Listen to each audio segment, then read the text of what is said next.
So we knew this day would come. We sort of planned for this day to come. We didn't know how long it would be before this day came. We didn't know where we would be when this day came. And we didn't know what circumstances would make this day come. Wow. Right? We didn't know a lot. We didn't know a lot. But we do know that this day has come. So you're probably wondering, what day is it? Well, it's not Wednesday, so it's not hump day. If you hang around toward the end, we'll tell you what day finally came around for us. It's really a huge thing for us, but it makes no difference, if that makes sense, and you'll see why. But before we get there, we want to kind of explain who we are in case you just stumbled across our channel. So we are Dave and Diane with Dave and Diane Throwing Caution to the Wind.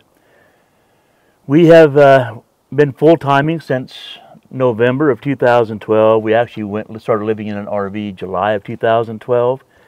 But I retired September 2012, and November 2012 we hit the road. So we've been on the road at the time of this video over 10.5 years. We lived in and traveled in 2 different Class A motorhomes. We've lived in and traveled in 2 different fifth wheels. We pulled those fifth wheels of the Ram 5500, which if you've been around, you've seen.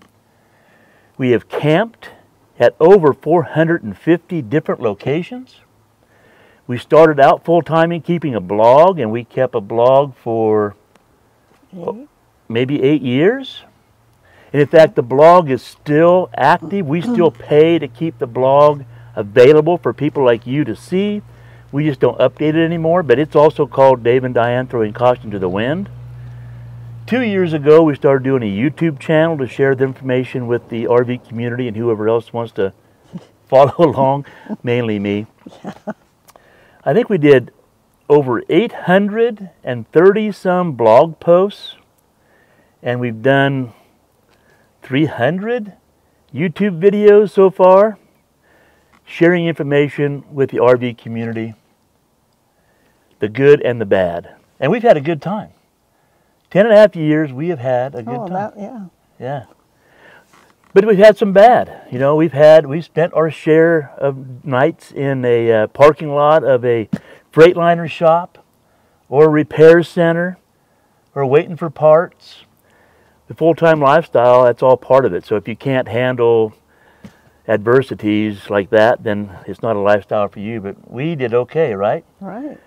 We just knew we had to roll with the punches and do what we like to do. And we shared all that with you folks. And as we traveled, we always kept our eyes open for some place that we wanted to land, some place that we would want to settle down. And we've checked everywhere. We've traveled East Coast, West Coast, North border to South border, everywhere in between. We haven't hit every single state in the U.S., but darn near all of them. And we've always had that snapshot of, oh, this is a perfect spot. Oh, this is a perfect spot. And never found that spot. There's always been something. Too much humidity, too many bugs. Too cold. Hurricanes, tornadoes, properties too high, everything. But we kept our eyes open, and we was in no hurry to find a spot. So last year, we decided that we better start seeing some of the things on our bucket list, because we just kind of willy-nilly roamed around the country for all those years, 9 years at that time or whatever. We said, you know, we're not getting any younger. We want to be able to hike trails, we want to be able to bike trails, yeah? Yeah. So we said we better start finding some destination spots that we want to see before we age out. So we treated last year like a vacation. We left Arizona. Hopefully you followed along. There's a bunch of videos. Arizona, Kansas, Oklahoma, Michigan, New York, Vermont, Maine, all the way down the east coast of Florida and back to Arizona again. Great, great summer. What a fantastic summer we had. But like other years, we had some challenges. We were in, where were we at? Oh, by Niagara Falls. Oh, I came down with my second bout of vertigo, which really messed us up for a while. So we ended up being able to stay at our campground longer, so we could still do the Maid of the Mist and see Niagara Falls. But that vertigo hung around with me for a while. But we got on the Maid of the Mist with me walking with a cane and basically holding on to Diane and keeping my head straight forward and hoping that I wouldn't puke on the Maid of the Mist. And we stuck around a little longer in that area so I could at least get past it and be safe to drive. So that was a challenge, but we got past that. Then we made it down the rest of the way down the East Coast and went over toward Arizona for our winter. And then we ran into some more adversities.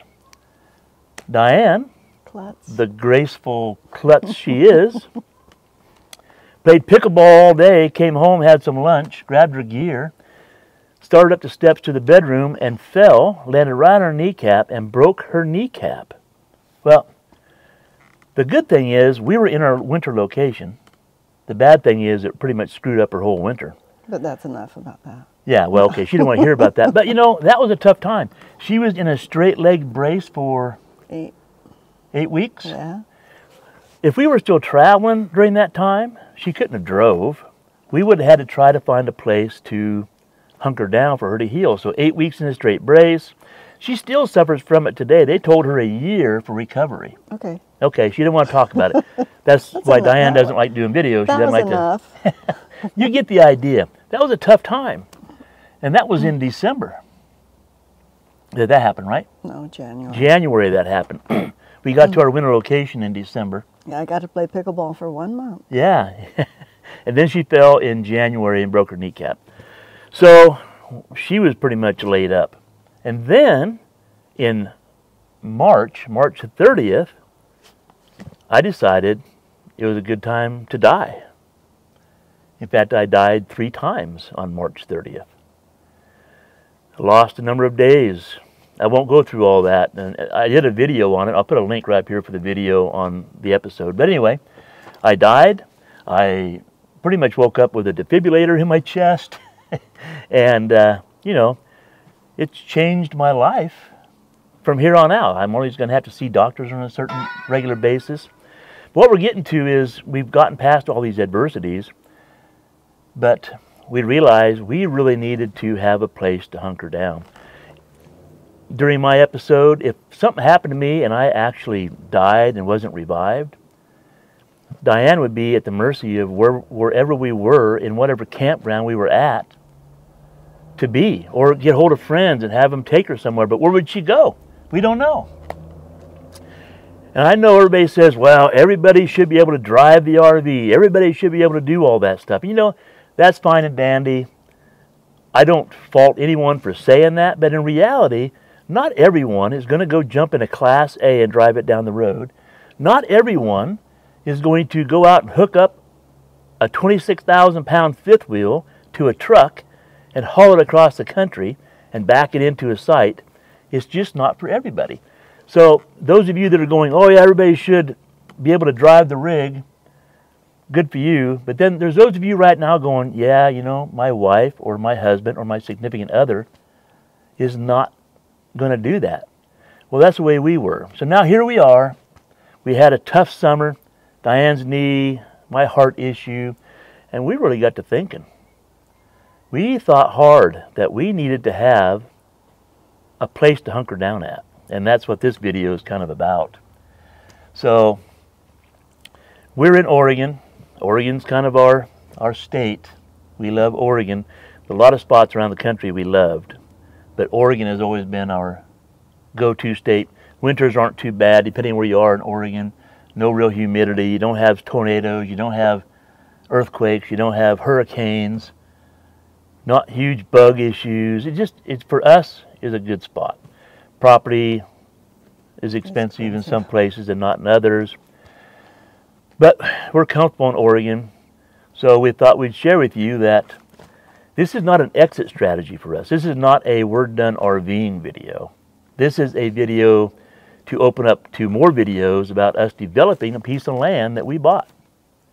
We have bought 5 acres of land, not far from where we had our last 3 homes that we built, because we like the area. So we wanted to share that, you know, we had an exit strategy. We are acting on part of the exit strategy, not the whole exit strategy. We're still going to full-time RV. We're still going to be in the RV. We're still going to travel during the summer, and we're still going to winter out of state. None of that's going to change. So there'll still be videos coming up on campground reviews, hiking trails, biking trails, product reviews. Everything we've been doing will still happen. But we're now going to share the progress of the land we bought. And we're going to share that in other videos. We won't be in this one. We'll give you an idea what we did, but this won't be all about the land. But we wanted to share with you where we are in the stage of our full-time RVing experience. Right? I guess. I guess. I guess we're putting it out there. I guess you are. So now it's out there. You know what we're doing. We have bought 5 acres of land. It used to have an old manufactured home on it, so most of the infrastructure's here, power, water, well.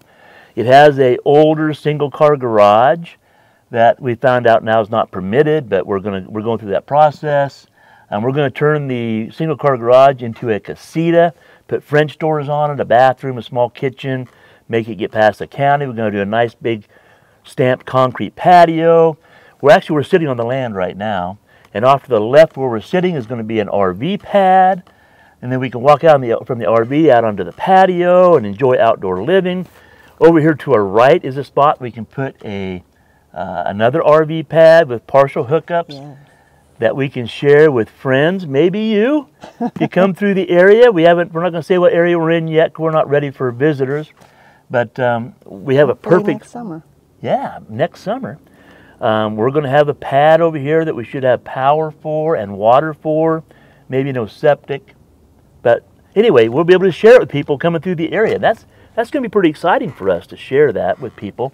We've shared other friends' properties with them, and now we get to pay it back and pay it forward. So anything else I'm missing? I kind of did that in a real quick little video. We didn't want to drag this on, but we wanted to share what we have going on. Yeah. Anything else? Good.